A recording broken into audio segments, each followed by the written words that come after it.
On a commencé à y répondre en 2017 lorsque nous avons publié notre bilan prévisionnel et c'est l'objet de l'étude spécifique que nous avons publiée en mai 2019 que d'y répondre de manière approfondie. Donc du point de vue de l'énergie, on estime qu'il n'y a aucun sujet. 15 millions de véhicules électriques, c'est entre 35 et, dans les cas les plus extrêmes, avec des véhicules autonomes, 48 TWh de consommation d'électricité. C'est moins d'un dixième de la consommation d'électricité en France. C'est moins que le chauffage, par exemple, aujourd'hui. Et ça montre que ça ne devrait pas devenir une part considérable ou même prédominante de la consommation d'électricité en France à horizon 10-15 ans.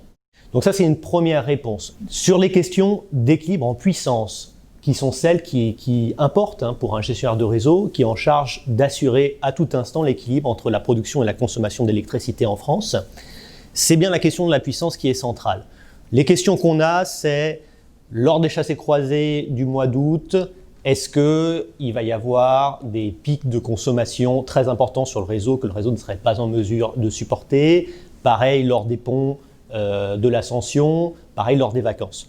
On a fait une analyse extrêmement poussée de ce point-là. On est arrivé aux conclusions suivantes.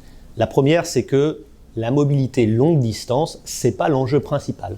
En matière de gestion du système, 5/6 des kilomètres qui sont parcourus en France, c'est de la mobilité du quotidien. Et c'est bien cette recharge-là qui va être prédominante sur l'équilibre du système. Donc ça, c'est le premier point.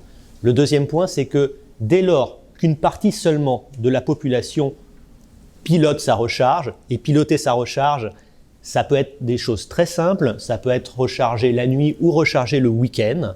Dès lors qu'une partie seulement des véhicules font cela, on n'a pas de difficulté en puissance dans les scénarios que nous avons étudiés. Et donc ça signifie qu'on a la possibilité de développer ce parc-là au cours des 10-15 prochaines années si on a le parc de production qui est celui qui a été prévu par les pouvoirs publics dans le cadre de la programmation pluriannuelle de l'énergie.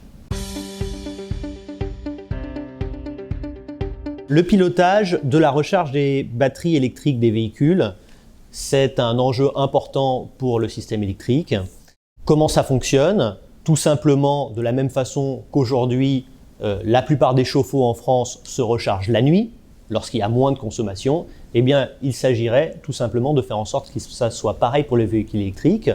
Vous rentrez chez vous, vous branchez votre véhicule électrique à la borne de recharge. La borne de recharge va faire en sorte que votre batterie se recharge non pas dès 20h, mais par exemple entre minuit et 6h du matin. Entre minuit et 6h du matin, en général, il y a beaucoup d'électricité disponible sur le système. Cette électricité, elle est bas carbone et elle est peu chère. Donc c'est le meilleur moment pour se recharger et ça peut être fait de manière totalement automatique sans que vous ayez à vous relever à 23h55 et c'est bien l'intérêt. On peut envisager quelque chose de plus compliqué qui s'appelle le véhicule to grid, c'est-à-dire un échange bidirectionnel entre le système et votre véhicule. Pourquoi ? Parce que le véhicule a une batterie et cette batterie, elle peut être utilisée pour le système électrique. Par exemple, dans une configuration où la nuit, on aurait peu de production éolienne, ça peut être intéressant pour le système électrique d'utiliser une partie de l'énergie qui est stockée dans les batteries.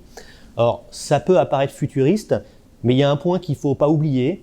Un véhicule, c'est 95% du temps à l'arrêt.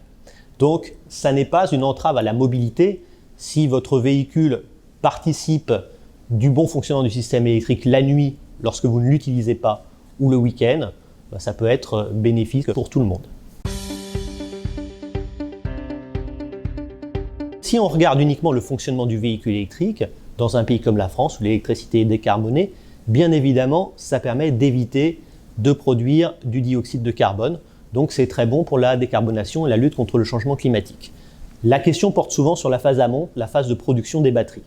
Les conclusions auxquelles nous sommes parvenus sont les suivantes. La première, c'est que même si la batterie est produite non pas en France, mais par exemple en Asie, cette phase-là ne conduit pas à produire plus de CO2 que l'on en économise quand on utilise un véhicule électrique de manière normale dans un pays comme la France. Donc le bilan carbone du véhicule électrique est sans aucun doute positif par rapport à un véhicule qui fonctionnerait avec un moteur thermique utilisant des produits pétroliers.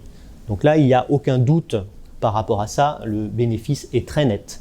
On montre également dans notre étude que si jamais on arrive à relocaliser en France ou en Europe une partie de la chaîne de production amont, par exemple la fabrication des batteries, eh bien on améliore ce bilan carbone. Donc c'est tout à fait intéressant. On étudie également dans nos analyses et dans les scénarios que nous avons produits d'autres méthodes pour améliorer le bilan carbone, le recyclage, le pilotage et bien évidemment le fait que la mobilité électrique s'accompagne d'autres formes de mobilité douce. On a bien évidemment regardé des cas de figure où le véhicule électrique est accompagné d'autres formes comme le développement des transports en commun.